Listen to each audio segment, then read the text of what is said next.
আজও দেখো আকাশ বেয়ে বৃষ্টিরা ছুঁয়ে যায় আমাকে।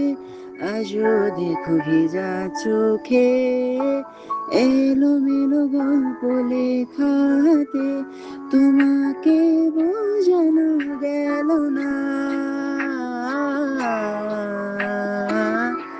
তোমাকে শোনানো গেল না।